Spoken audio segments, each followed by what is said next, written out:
UK Government and England and Wales. We are home to the nation's stories and are the guardians of some of the world's most iconic historical documents, from Doomsday to Downing Street tweets. We believe that archives are for everyone because they are about everyone, past, present and future.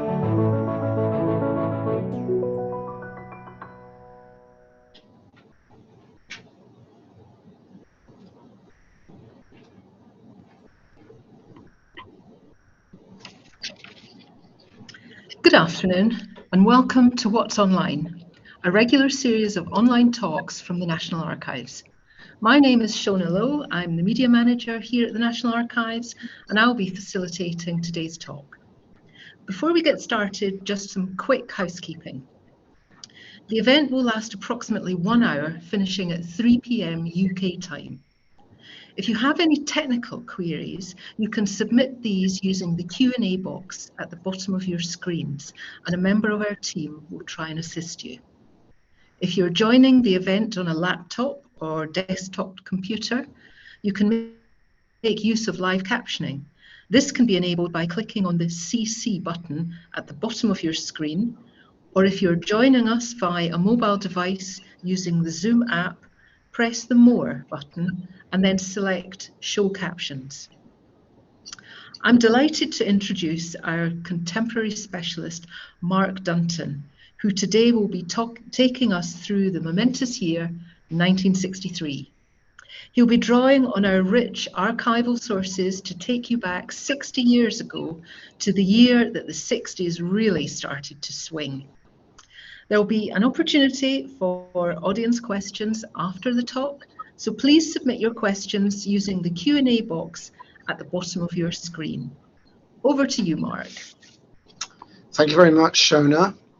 So I will just share my screen. And hopefully you can all see my presentation.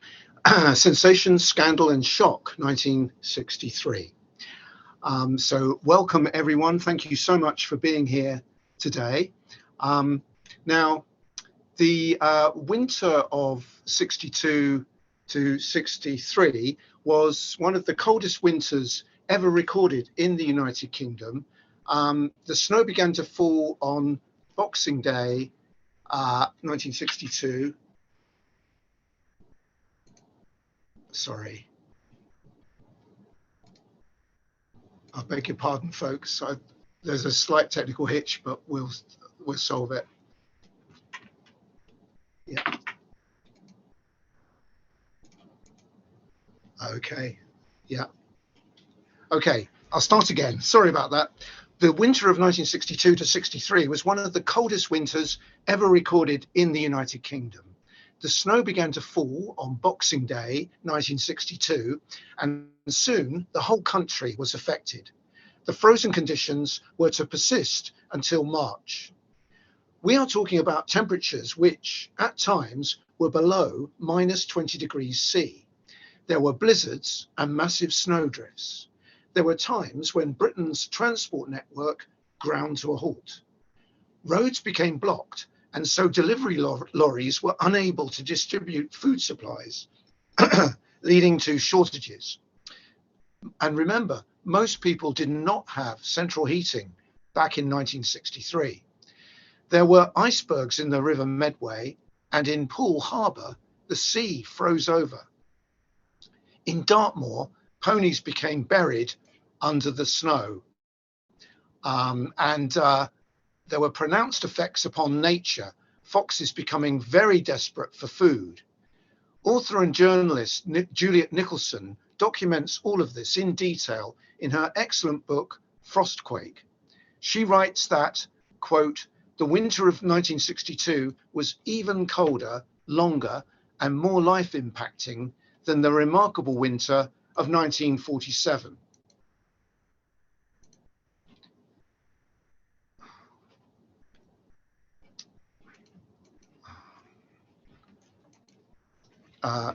Sorry.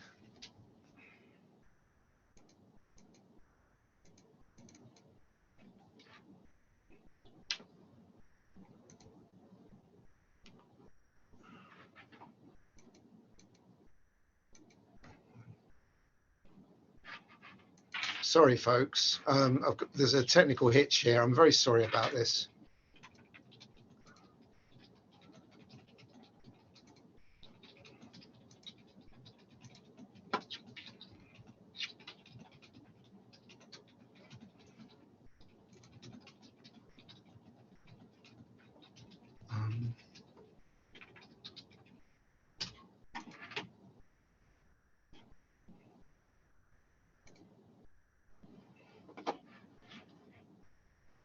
I'm being helped.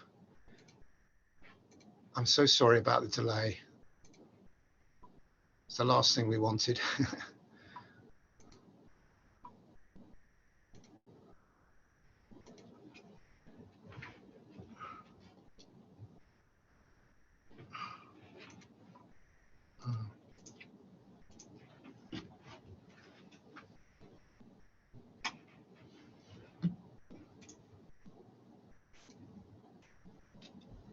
My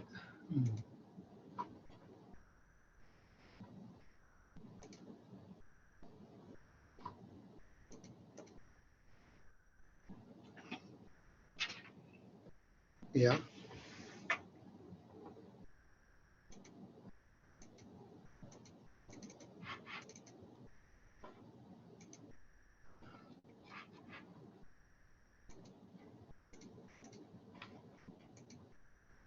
Okay. Okay, I can continue. I'm very sorry. On top of all of this, there were power cuts. In early January 1963, power stations began to work to rule, and there was a dispute about pay and overtime. There were some walkouts, and about a third of the country's power supply was affected in an unpredictable pattern. During the first week of February, the cold deepened. Patches of ice formed off the coast of East Anglia. Thick snow remained across many areas of Britain for months. The thaw finally came in early March, gradually at first.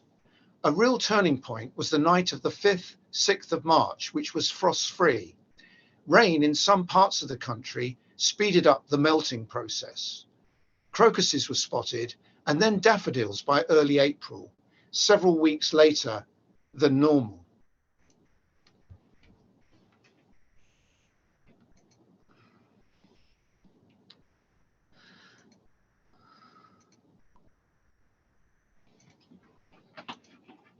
Juliet Nicholson makes a really good analogy in her book Frostquake about the frozen winter of 62 to 63.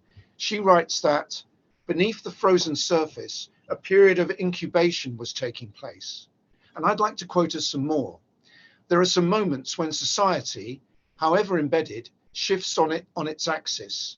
The long and lingering hardships of the paralyzing winter of 62 to 63 encouraged, even enabled change.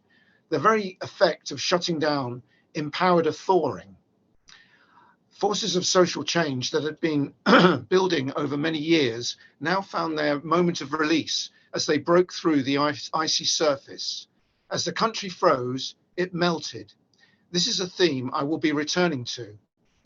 Now, here's a famous quote that you may have heard before, which you may find slightly startling if you haven't. Sexual intercourse began in 1963, which was rather late for me, between the end of the Chatterley ban and the Beatles' first LP. Yes, these famous lines from the poet Philip Larkin's Annus Mirabilis. And of course, the Chatterley ban refers to Lady Chatterley's Lover by D.H. Lawrence. This notorious novel had been banned in the UK on the grounds of obscenity, though a heavily censored version had been available as an import. That is to say, until 1960, when it was the subject of an obscenity trial against the publisher, Penguin, who won the case and proceeded to sell 3 million copies. Larkin's tongue-in-cheek lines from his poem Annus Mirabilis convey the feeling that he had missed out by being too old. This can be seen as a comment on the birth of the permissive society, which was very much associated with the 60s. Now, Larkin mentioned the first Beatles LP,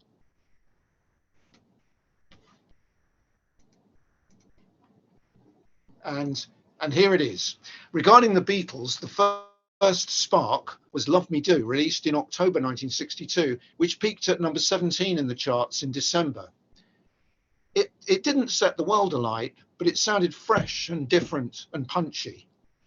But the revolution really got underway with the release of their next single on the 11th of January, the sparkling, lively Please Please Me, with its dynamic harmonies and high-pitched exhortations. It soon reached the top of the charts. It's amazing. It's amazing to reflect that the 12 other songs which made up the Beatles' first album, shown here and released on the 22nd of March, were recorded in just one day, on the 11th of February 1963. Studio time was precious and expensive in those days. Ringo Starr said later, "We didn't rehearse our first album. In my head, it was done live. We did the songs through first so that they could get some sort of sound on each one, and then we just had to run them down." It was in the middle of the freezing winter, and they had colds. John Lennon was suffering from a particularly heavy cold, and they were getting through lots of throat lozenges, Zoobs they were called. So it was another sign of the freezing conditions. No wonder that John Lennon's voice sounds so raw on Twist and Shout, the last song to be recorded that day, but the vocal had such an exciting impact. In April, the From Me to You single consolidated the Beatles' position as top hit makers. In his superb analysis, Revolution in the Head, Ian MacDonald wrote about that track, where the Beatles built falsetto into their four-part harmony. The Beatles wielded it as an isolated device, and it was mainly these sudden hair-raising wails that made their early records so rivetingly strange. Mark Lewison, the world's Beatles expert, is giving some theatre shows in London later this month, all about the Beatles in '63, followed by a show in Salford. That's highly recommended, and we'll put the link in the chat. Okay.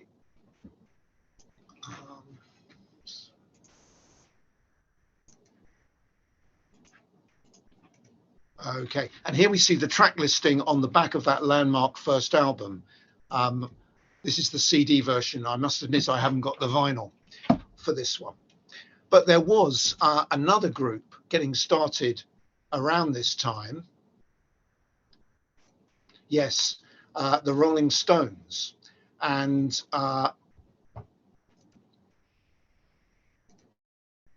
this is another example of things that were incubating under the frozen surface. The Rolling Stones had formed in 1962, developing their rhythm and blues sound, and were playing gigs in pubs and clubs in West London. The bad weather in late '62 and early '63 made it difficult for them to reach some of the venues. And here is a venue close to us here in Kew. The 1 Kew Road pub opposite Richmond Station, shown on the left picture, was at this time the Station Hotel. On the 24th of February 1963, the regular group at the Crawdaddy Club in the back room of the Station Hotel couldn't make it through the snow. The Rolling Stones seized their opportunity. Andrew Loog Oldham, who was working as an assistant in Mary Quant's boutique Bazaar in the King's Road, was in the audience that night. He wrote about the incredible audience reaction to the Rolling Stones. The remaining air left the room from the whoosh of hundreds of waving hands, dancing feet, and heaving bodies, having sheer pleasure. Oldham had worked as an assistant to the Beatles manager Brian Epstein, and he wanted a piece of the action for himself. He decided that this was the group he wanted to manage.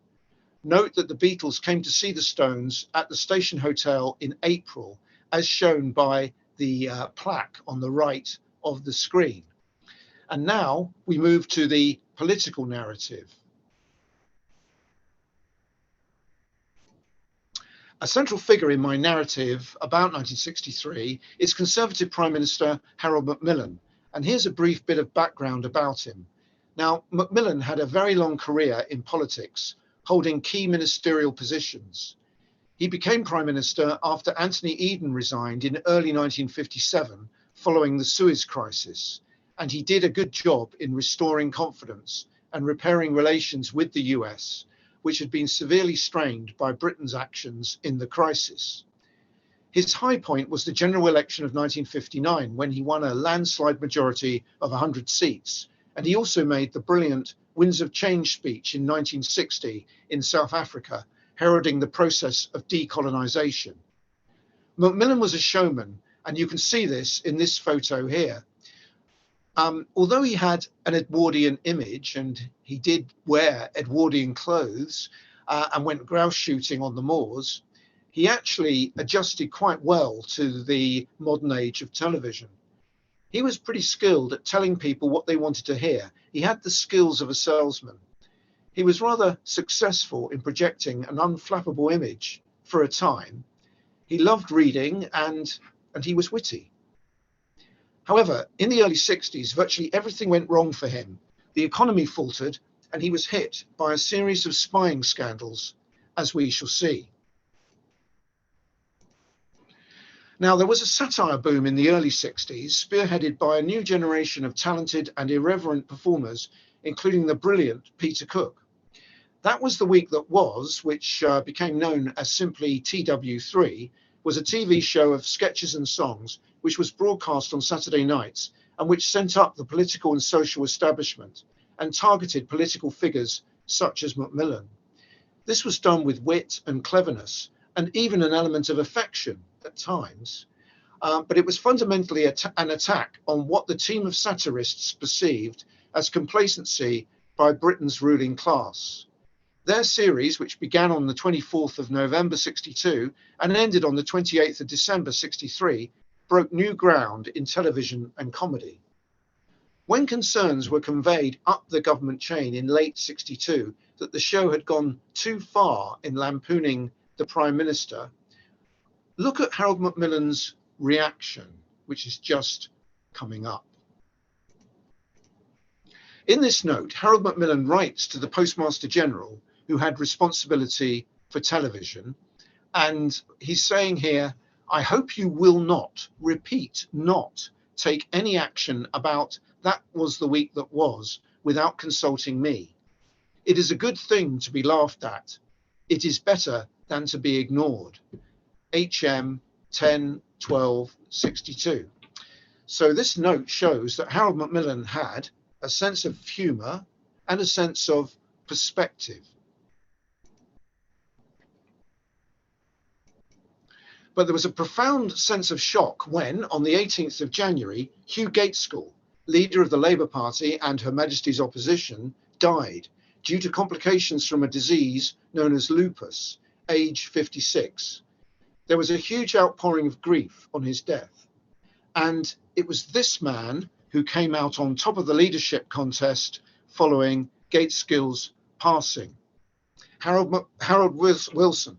So, born in Huddersfield, West Yorkshire, he obtained a first-class degree in philosophy, politics and economics.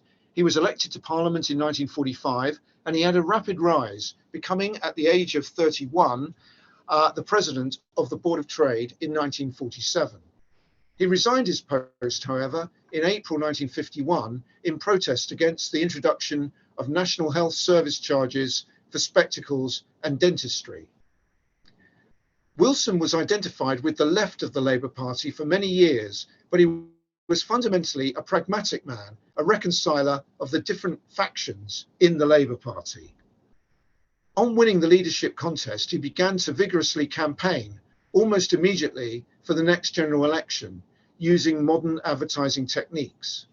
He projected himself as a British equivalent of John F. Kennedy, being relatively youthful, dynamic and forward-looking, with a strong emphasis on scientific renewal. More about that later on.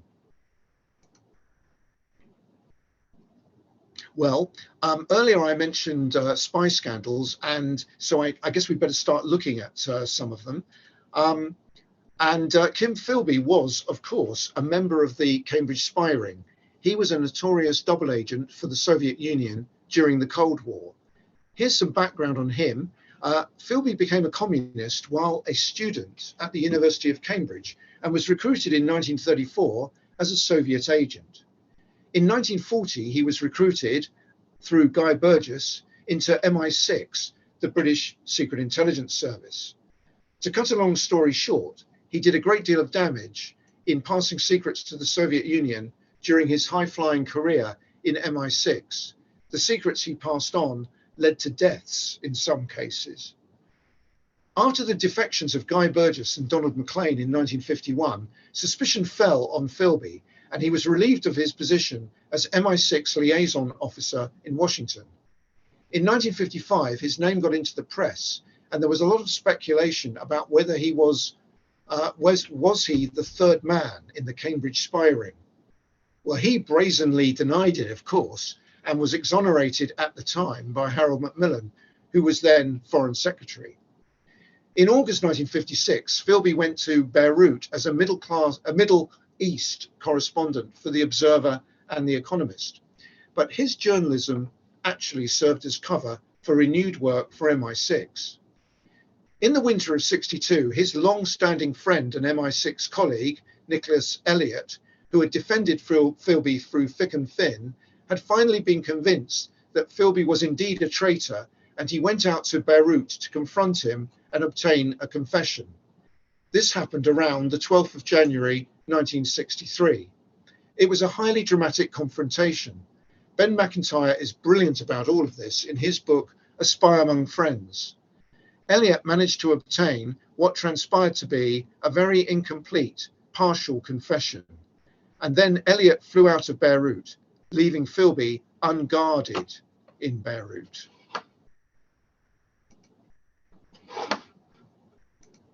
Philby failed to turn up for a dinner party on the 23rd of January 1963. When he had not come home by the next morning, his wife, Eleanor, had asked the British Embassy in Beirut for help in tracing him. She had subsequently received a message from her husband that he was on a tour. It later emerged that Philby had in fact defected to the Soviet Union. Philby's status as the third man was officially confirmed on the 1st of July '63 when Edward Heath, the Lord Privy Seal, made a statement to the House of Commons. Now, the government's position then was, well, it's just not known where Philby was. The press went big with the story. On the 30th of July, Moscow announced that Kim Philby had been given asylum and had become a citizen of the USSR. Another major spy scandal. In October '62, civil servant John Vassall was sentenced to 18 years imprisonment for espionage. Vassall was homosexual, and while working at the British Embassy in Moscow in the mid-50s, he was caught in a Soviet Secret Service honey trap, confronted with compromising photographs, and blackmailed into passing secrets to the Soviet Union, receiving payments for his efforts. Activity that continued once he returned to Britain in 1956, working in new roles in Whitehall. Once Vassall's trial was over in October 1962, that wasn't the end of the matter. The press seized upon the details of the case with glee. A minister, Thomas Galbraith, was forced to resign over the affair, although he had done nothing wrong. There was the atmosphere of a witch hunt about subversive homosexuals in government. Gay men were seen as security risks, as well as viewed by many with homophobic disdain. Macmillan established an independent tribunal under Lord Radcliffe to examine the security implications of the Vassall case, and the scope of this tribunal included the role of the press in the affair. The report was published in April '63, and it had the effect of keeping the Vassall affair in the news headlines. 2 journalists were sent to jail for refusing to reveal their sources regarding the stories they had run about Vassall, and this caused much bad feeling in Fleet Street. But, to quote from Matthew Paris and Kevin Maguire's book on Great Parliamentary Scandals, quote, "The 2 jailed reporters were back behind their desks before the whirligig of time bringing its revenges early. Their services were required to report the disgrace of Profumo and the resignation of Macmillan." The Profumo affair is a highly complex tale, and I'm going to steer you through it as best I can. The trail which led to the Profumo scandal can be traced back 2 years earlier, on the 8th of July 1961, during a weekend party at Cliveden, the country estate of Lord Astor. Now, at this party, Conservative MP and Secretary of State for War, John Profumo, was introduced to 19-year-old model and showgirl Christine Keeler by Stephen Ward, an osteopath with contacts in high society. Keeler had been living at Ward's flat in Wimpole Mews, Marylebone, London. A Soviet naval attaché, Colonel Eugene Ivanov, also joined this party at Cliveden, and according to Keeler, they ended up in bed together in Ward's flat on the Sunday evening. At least that's what Keeler told the press when she sold her story. This is the beginnings of checkbook journalism, by the way.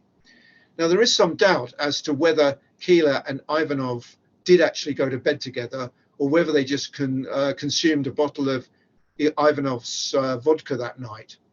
Profumo had asked Ward for Keeler's phone number at the Cliveden party, and they began an affair, which probably ended in the autumn of 1961. It depends on whose version of events you trust as to the exact timing.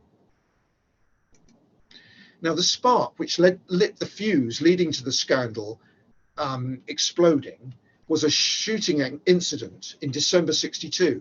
So Keeler was living at Ward's flat with her friend Mandy Rice Davies.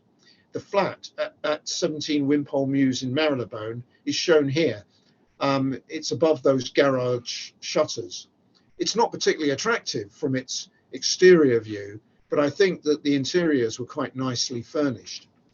On the 14th of December, Johnny Edgecombe, a jazz promoter from Antigua and a boyfriend of Christine, visited Wimpole Mews. He was upset because Keeler had left him. When she denied him access, he fired several shots at the door of the flat and one of the windows.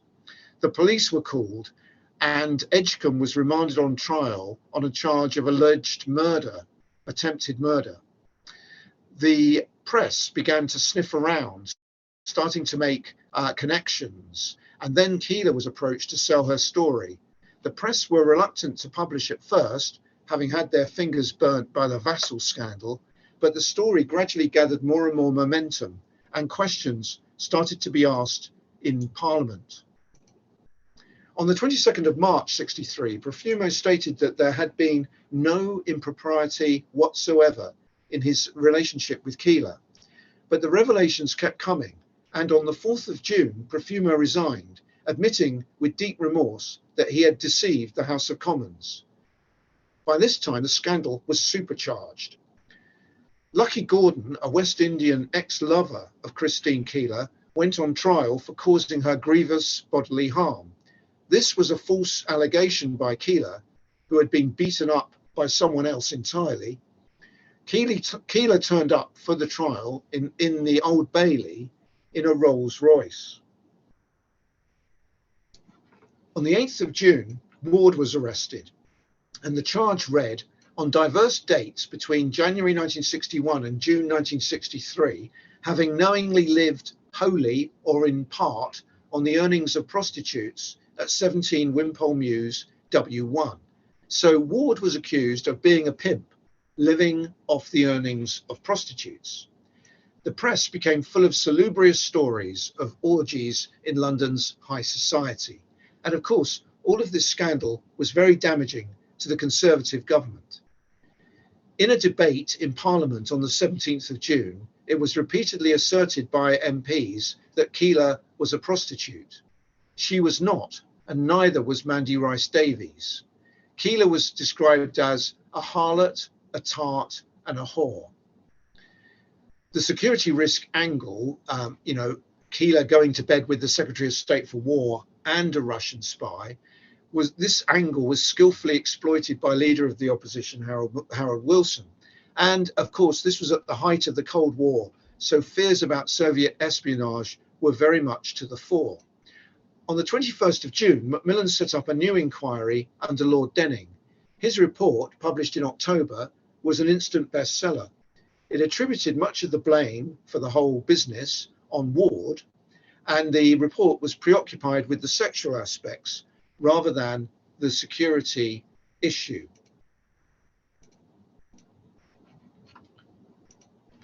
Ward's trial opened at the Old Bailey on the 22nd of July.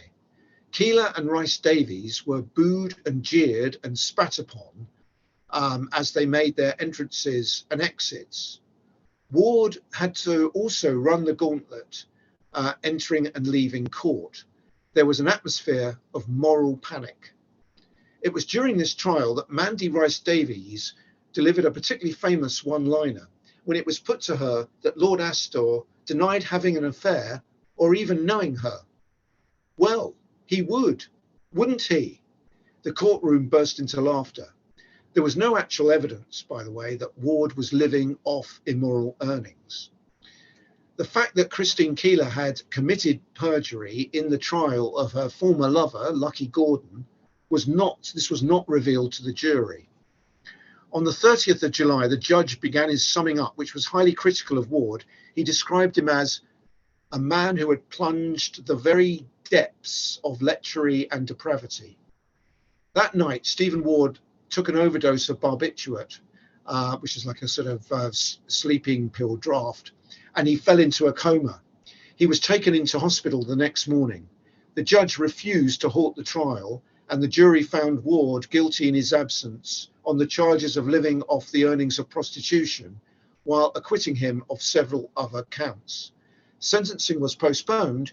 It was hoped that Ward would be fit to appear on the 6th of August, but he died on the 3rd of August.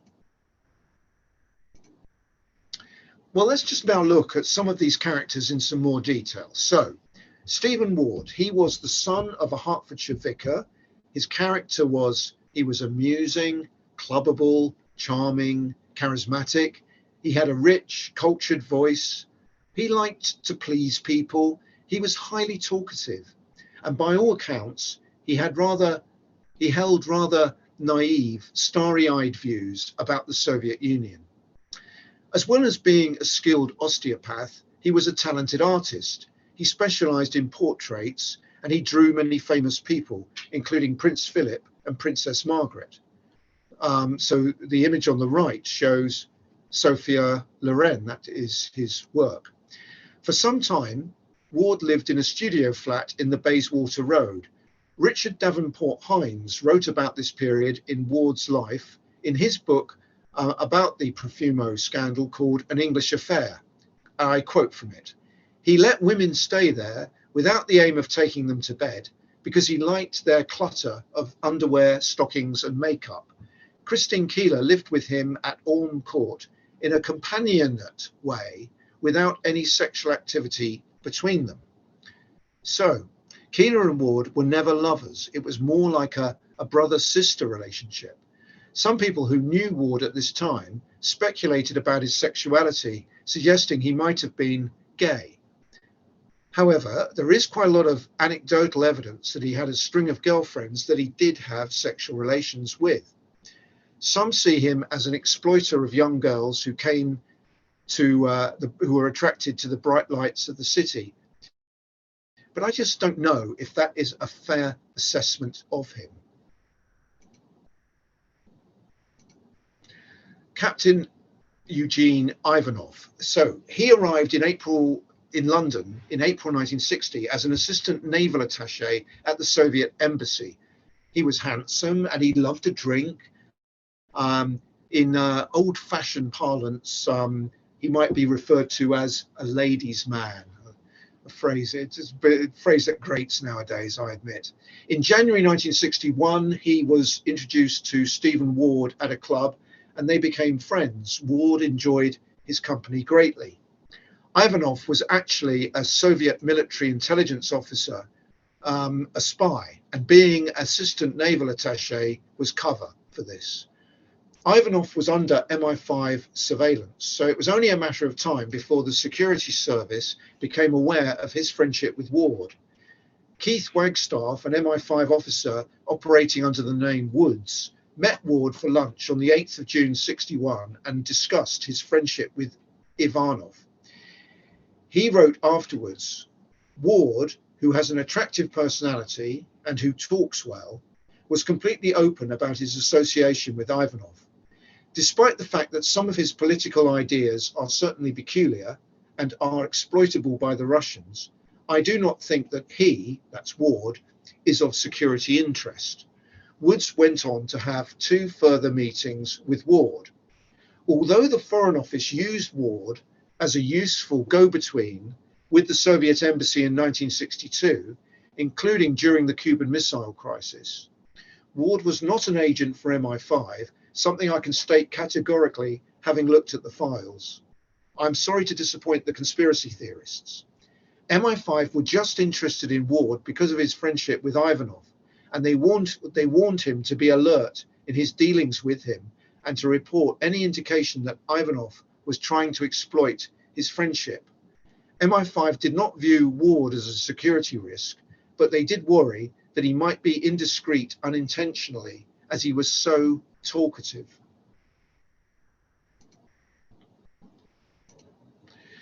Christine Keeler. Now, if you look at this article, there's obviously elements of exploitation in this Today magazine treatment of Keeler's story, although this article is ostensibly sympathetic to her. The BBC dramatisation of her life, The Trial of Christine Keeler in 2019 to 2020, challenged some widely held preconceptions about Keeler and to some extent reframed her story in the light of the Me Too movement regarding the sexual harassment and abuse of women. Christine was born in 1942 and she grew up in a converted railway carriage without basic amenities such as hot water. This was in Wraysbury near Staines. She became alienated from her mother and stepfather. As a babysitting teenager, the fathers would try to make advances on her, which she hated. Around the age of 16, she became involved with a black American airman at a nearby US base, and she became pregnant. And after distressing attempts to induce an abortion, in April 1959, she gave premature birth to a son, Peter, who died 6 days later. Obviously, a highly distressing episode. Soon after this, Christine moved to London and she took up part-time modelling and worked in a topless revue, a nightclub called Murray's. She first met Ward at this time, aged 17, in 1959. It was at this nightclub that Christine met the vivacious Mandy Rice Davies. Mandy Rice Davies, who had left her Birmingham council estate for the bright lights of London, and they became friends. One gets the impression that Mandy was, in some respects, a stronger person than Christine, with a resourceful nature. As time went on, the pressures began to tell on Stephen Ward, particularly after the Johnny Edgecombe shooting incident. There was all sorts of wild speculation in the press. Talk of orgies in high society parties with Ward at the centre of things. Reports that Ward was a security risk and that he briefed Christine Keeler to get defence information from Mr. Profumo. And friends started to desert Ward. Lord Astor asked him to leave the Cliveden cottage that he'd been using, and his patient base as an osteopath crumbled. And Ward started to despair, and you can see this desperation in our files.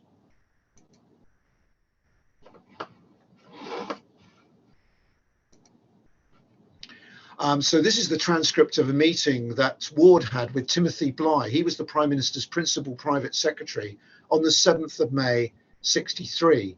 B stands for Bligh and W stands for Ward, as you no doubt have realized.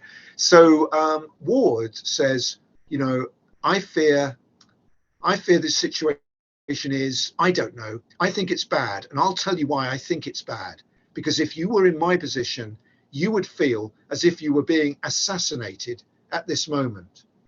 And further on, Ward continues, I've been put in a position at the moment where I am being completely and absolutely driven into the ground. Obviously, with the publicity I'm getting, my practice is disappearing, and the investigations of the police and one thing and another produce a state of affairs which is absolutely disastrous. Bly says to this, yes, but it's not quite clear though, how you think I can help. Ward, I don't know.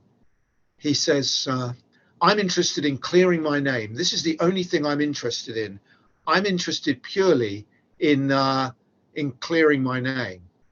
In my personal view, so I'm not speaking as a civil servant here, Ward was wronged. He was a victim in all this.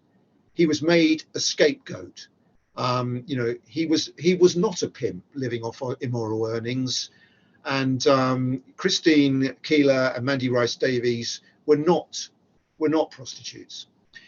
Again, in my personal view, Geoffrey Robinson QC's book entitled Stephen Ward Was Innocent, OK, puts forward some convincing arguments that the Ward trial was a dreadful miscarriage of justice. The Profumo scandal certainly drove a horse and carriage through traditional notions of deference, that the so-called ruling class knew best, and they should be automatically respected and trusted. Well, we move on now to the crime of the century. And we have some very interesting photographs in connection with this, the Great Train Robbery, which occurred in the early hours of the 8th of August 1963. A gang of thieves held up the Glasgow to London travelling post office train and stole £2.6 million in used banknotes. The robbers ambushed the train near Leighton Buzzard and then laid low for a few days at a hideout. And here we see Bridego Bridge, where the robbers unloaded the sacks of banknotes. And we also see the attacked high value packages coach, as it was known. Here we see on the left the home signal rigged to show a red light, which is how they stopped the train, and also the interior of a very empty looking mail train.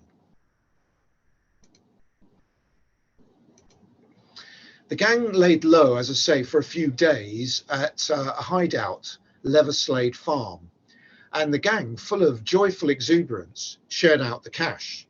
According to legend, some of them were exuberantly singing "I Like It," a big hit by Jerry and the Pacemakers that year, while they tossed banknotes in the air. They even played Monopoly using real money. The heist was carried out with meticulous precision in some respects. The British public were fascinated by the details, and a certain Robin Hood element got attached to the villains in popular perception. However, the robbers left behind many clues that the police were to find. The hideout was meant to have been completely cleaned of clues. I think ultimately it was to have been burnt down, but it wasn't. And members of the gang were rapidly pursued by the police. This cache of food discovered by the police at Leverslade Farm gives rather good insights, actually, into typical 1960s food groceries. A lot of bottled and canned stuff there. And the original plan obviously involved planning to stay for longer at the hideout than they actually did. By January 1964, there were 12 men on trial and others on the run. Several of those found guilty received heavy sentences, 30 years in some cases. And notice the Monopoly set there that they used playing with real money there in the exhibits room connected with the court.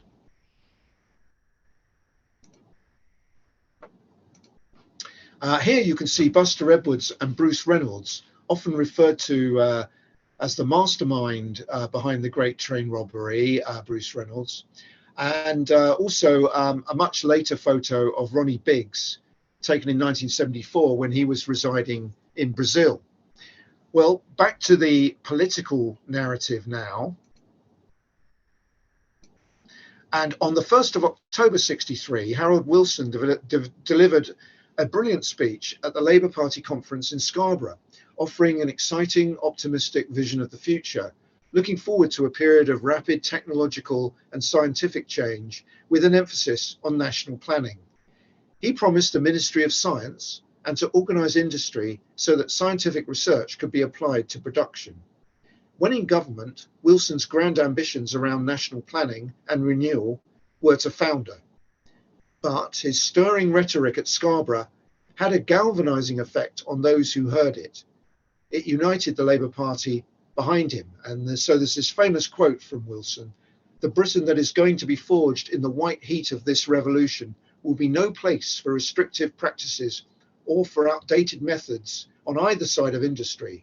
In the cabinet room and in the boardroom alike, those charged with the control of our affairs must be ready to think and speak the language of our scientific age." And then Macmillan. Well, on the 10th of October, Macmillan underwent an operation on his prostrate, and he decided to resign.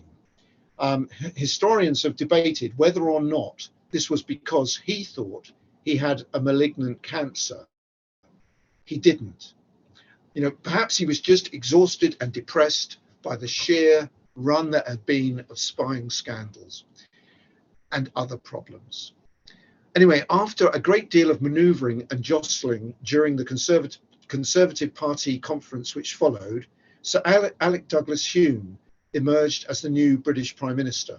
Douglas Hume, who was the 14th Earl of Hume, renounced his hereditary title in 1963 so he could sit in the House of Commons.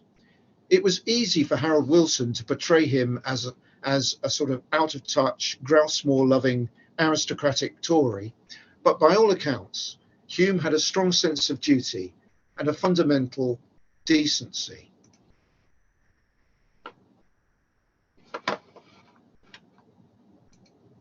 But now I'm going to jump back a bit in the narrative to talk about John Fitzgerald Kennedy. Now, we know that Kennedy had his flaws. Like any president, he had his share of failures, such as the Bay of Pigs disaster. We know about his philandering and how the White House staff often had to cover for him regarding that. And yet, the brief Kennedy era still has a powerful allure, and this was powerfully reinforced after his assassination. So there's a great quote by Alan J. Lerner, an American screenwriter and songwriter. "Don't let it be forgot that once there was a spot for one brief shining moment that was known as Camelot," referring to the Kennedy presidency. Well, why is the Kennedy legend so powerful? I think there are several reasons. At age 43, JFK was the youngest man ever elected to the presidency, and he represented a new generation. There was a magnetism about him. He was good looking. He had an athletic aura, even though he suffered from chronic back pain. He also had an enchanting wife, Jacqueline, and the family image that he and she projected with photo shots of their children playing in the White House was appealing. He was articulate. He came up with some memorable phrases in his speeches. He had charm and wit. So in many ways, he was, pretty much the total package. On the 26th of June 1963, President Kennedy made an historic visit to West Berlin. He visited the site of the Brandenburg Gate, looked over the Berlin Wall, and also visited Checkpoint Charlie. And on the left, we see a message from General Peel Yates, commandant of the British sector in Berlin, who was with Kennedy that day, and it's addressed to the Foreign Office. And he's saying, about the visit has been an outstanding success, and the warm day, the warm weather, the warm dry weather enhanced the holiday mood of the Berliners, who turned out in force to line the routes and to hear the president speak from the Schönenberg Rathaus. In the square outside the Rathaus, there must have been at least 200,000 people. The president's speech was punctuated throughout with roars of warm and excited approval, particularly for such words as, quote, 2,000 years ago, the proudest boasting was Civis Romanus sum. Today it is Ich bin ein Berliner. I am a Berliner. This went down an absolute storm with the crowd. On the 29th to the 30th of June, President Kennedy visited the UK, and Kennedy and Prime Minister Macmillan held a meeting at Birch Grove, Macmillan's country house in Sussex. They discussed weighty matters, including the forthcoming talks with the Soviet Union about the limited nuclear test ban.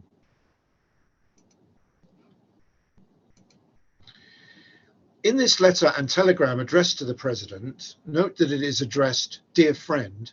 Macmillan refers to the great success of our meeting at Birch Grove House. He goes on, "I have been especially fortunate in having this kind of friendly intimacy with presidents of the United States during all my premiership, and it has been a great pride to me to feel that in this, at least, we have been an equal to the Churchill-Roosevelt relationship at the most critical moment of our history." And he's surely referring there to the Cuban Missile Crisis in '62 and the heightened tension about the prospect of nuclear war which accompanied it. Sorry.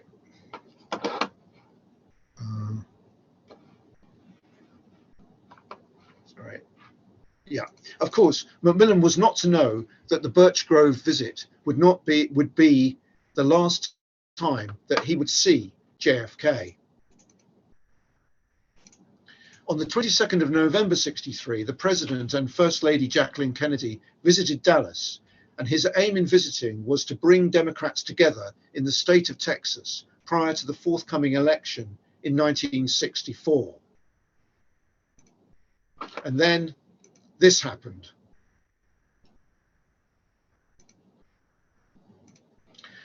And this is the text of a news summary for 10:30 p.m., which I found in the files. And the text was passed to the Prime Minister. I'm going to read it as, while the odd detail could be improved upon, it captures the sequence of events on that terrible day. It's 10:30. President Kennedy has been assassinated. He was shot down as he drove with his wife in an open car through the crowded streets in the Texas city of Dallas. Just as their motor cavalcade was approaching an underpass, 3 shots rang out. The president collapsed, blood pouring from wounds in his head and throat. Mrs. Kennedy, weeping and crying, "Oh no," tried to hold up his head. The motor cavalcade immediately accelerated and raced to the hospital. Mrs. Kennedy was unhurt, but the governor of Texas, Mr. John Connally, was struck by a bullet. At the hospital, the president was given a series of blood transfusions. Priests were called in to administer the last rites. Then, half an hour after entering the hospital, the president died. And this is a telegram which was sent at 9:20 on the 22nd of November. It reads, "Please transmit the following personal message to Mrs. Kennedy. We are horrified by the terrible news, and we send you our deepest sympathy in your grief. Elizabeth and Alec Douglas Hume." And here is another telegram sent just after the first. "Please transmit the following personal message to Mrs. Kennedy from Mr. Macmillan and Lady Dorothy Macmillan." It reads, "We are numbed by the shock of Jack's death. Nothing we can say can console you.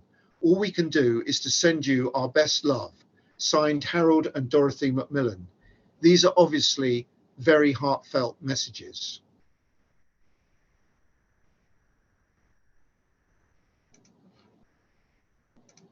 And here's a statement from Harold Macmillan. "It seemed impossible, incredible. Even now, the full sorrow of this terrible event is inescapable. It is still too soon to weigh up the consequences or foresee the future. At this moment, one can only think of the sense of personal loss which will be felt by millions of men and women of every race, colour and creed all over the world." I will just add, that I don't hold to any of the conspiracy theories. I believe Lee Harvey Oswald acted alone in assassinating Kennedy. And to quote from Robert Dalek's biography of JFK, An Unfinished Life, "The fact that none of the conspiracy theorists have been able to offer convincing evidence of their suspicions does not seem to trouble many people.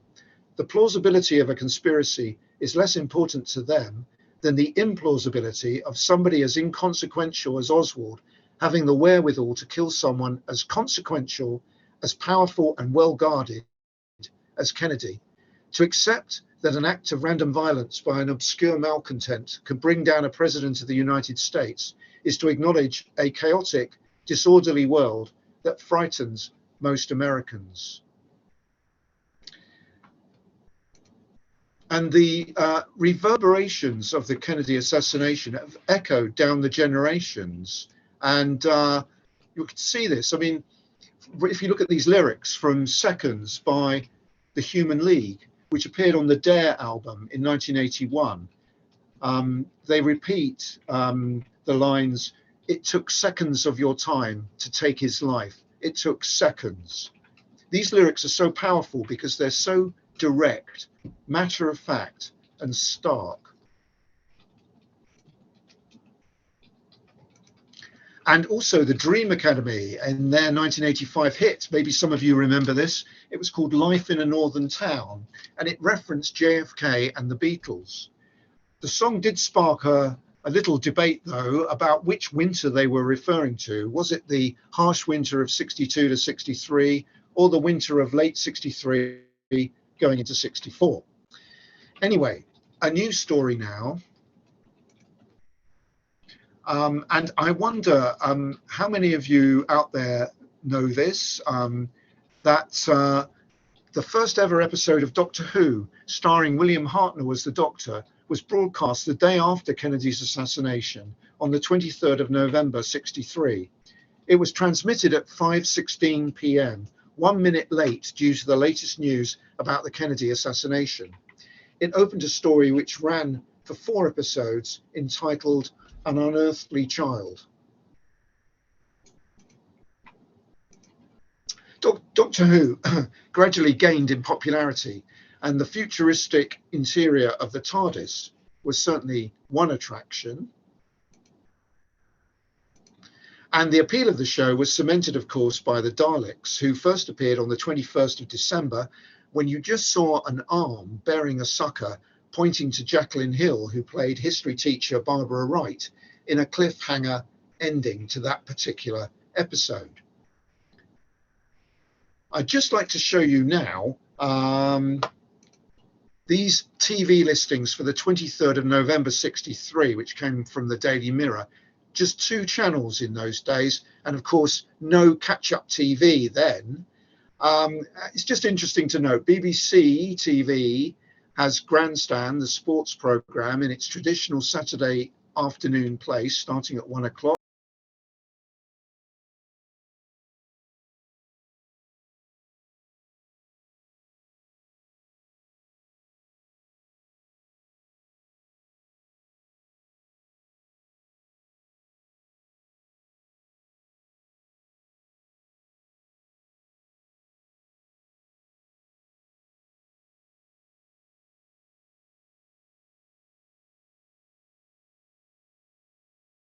On London ITV is Thank Your Lucky Stars, a pop show which this week included Gene Pitney, the Rolling Stones, and Cliff Richard and the Shadows, with disc jockey Pete Murray. Also note that at 10:05 on ITV, The Avengers, the popular adventure series starring Honor Blackman, partnered with Patrick Macnee.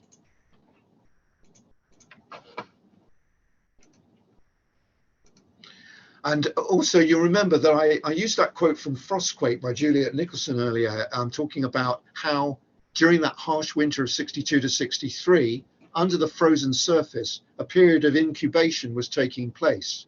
Well, by August, of course, the thawing was well and truly long past, and the country was well and truly melting into something rather different. So Ready, Steady, Go, the pioneering, innovative, weekly pop show networked by ITV, was first transmitted on the 9th of August 63, and the stylish, attractive Queen of the Mods, Cathy McGowan, became its most famous presenter. Mary Quant, an inspirational figure of the 60s who sadly passed away recently, started making major waves in the world of fashion at this time. Mary Quant and Alexander Plunkett Green had opened a boutique bazaar in 1955 at 138A Kings Road, Chelsea, and it was an instant success. Her look was focused on simplicity. Mary Quant said, "I was making easy, youthful, simple clothes in which you could move, in which you could run and jump, and we would make them the length the customer wanted. I wore them very short, and the customers would say, 'Shorter, shorter.'" And the Beatles, of course. On the 23rd of August, the Beatles released She Loves You, which of course went straight to #1. It remains the band's biggest selling single in the UK. Another innovation by the Beatles, because the narrator of that song is being a sort of helpful go-between for lovers who appeared to have broken up. This sort of third-party voice was unusual in a love song, and the yeah, yeah, yeahs became an instant trademark. Beatlemania really took off in Britain in October '63 and rapidly became a worldwide phenomenon. On the 13th of October, they topped the bill at the Sunday night at the London Palladium show, which was televised. There was hysterical crowd scenes when the Beatles made their getaway after the show. They became front page news in all the newspapers.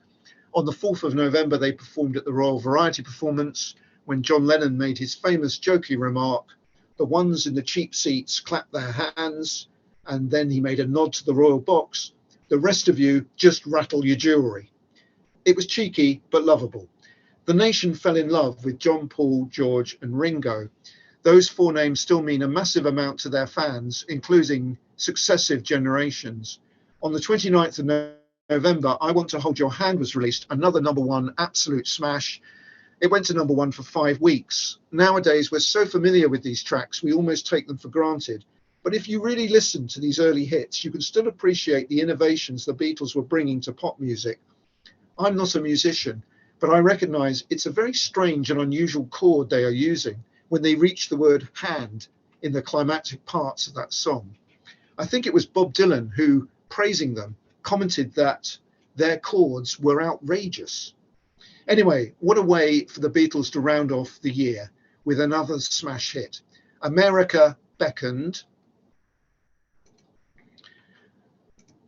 Actually, I said that the nation fell in love with the Beatles, but Sir Charles Taylor MP didn't seem that enamoured with them, because here he is laying down a question in the House of Commons, asking the Secretary of State for the Home Department whether he will give instructions that the Beatles should no longer receive police protection in the London area from their admirers. But Mr. Woodhouse, speaking for the Home Office, played a straight bat with his reply. It is the duty of the police to take any necessary steps to prevent disorder or breaches of the peace, whatever the nature of the occasion.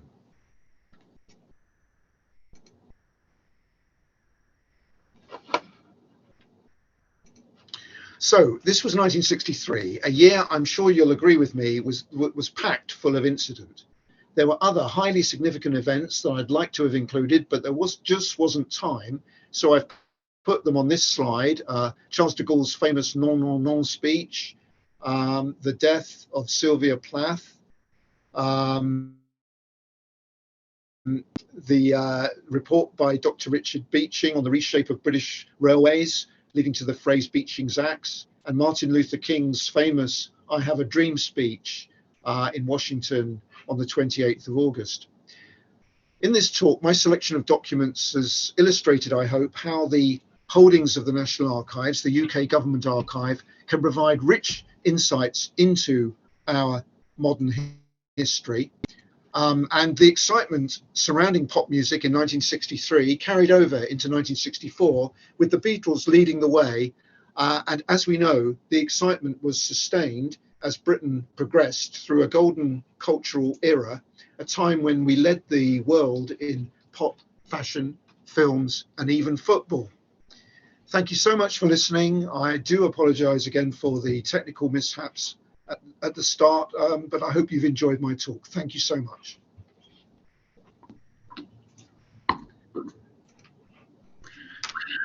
Thank you, Mark. That as ever, was fascinating and enlightening. And I would just like to add my thanks to you for bearing with the technical difficulties at the start, and also to our audience for bearing with us as well. Thank you. We do appreciate you. Thank you. We've got some time for audience questions, because we're going to run a bit longer, because obviously we did lose some time at the start with those technical issues. I know that I can see some questions that are coming in. Mark, I'm going to start off with a question that really has got nothing to do with the records or your talk. Somebody has asked if you could go back to 1963, where would you go and what would you do? Oh, what a good question. What a good question. I think, you know, inevitably, for me, I would love to be at a Beatles gig. You probably sense that I am a huge fan. And I would just simply love to have been there. For example, I think they played at a public school in around about, was it sort of March 63 or May 63? And I think it was at Stowe Public School. And I would love to have been there. I would love to have witnessed the early Beatles, you know, playing, you know, the excitement would have been fantastic. Would have loved it. Yeah. Great, thank you. Another question, and again, this is sort of more a sort of an overall sort of point. Any reason why you think 1963 was such a momentous year? Was there any particular reason why there's so many of those significant events that you've pulled out happened in that particular year? I mean, it's a very good question. I mean, I really do think that Juliet Nicholson, who's written, as I say, about this very well in her book Frostquake, she's really onto something.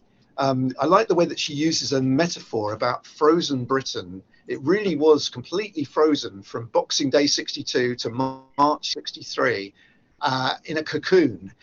But I love this notion that there were all kinds of things happening under the frozen surface. And I think there were all these trends, all this sort of burst of creativity that was going to come. I guess there's so many factors behind that, you know, people who've been to art school, you know, a greater sense of permissiveness. There's quite a lot of factors behind it, I think. And it somehow comes together in that year. And then, of course, you've got these very dramatic events, such as obviously the assassination of JFK, the Great Train Robbery, the Profumo scandal. These are kind of really quite seismic events which are still talked about, you know, a great deal, even 60 years on. So there's just a sort of feeling of a whirlwind of things happening, and you know, there is this sense of change and people breaking through. Perhaps Britain had been a bit stiff upper lip and sort of buttoned up, you know, and all of a sudden Britain was becoming a bit looser, and the 60s were beginning to swing. Yeah, it's a fascinating period. Yeah. Thank you. This time is a more specific question, and I think you actually gave this author's name in the talk. Somebody has asked, could you repeat the author of the book Unfinished Life about? Oh yes, yeah, sure. It's Robert Dalek. I have to be careful here because it makes it sound like Dalek, you know, which is not my intention. It's spelled D-A-L-L-E-E-C-K, I think. And Kennedy, An Unfinished Life. Yeah, yeah. I'm sure you can find it easily enough. I think it's a very well written and put together book. Yeah, yeah. Great. Thank you.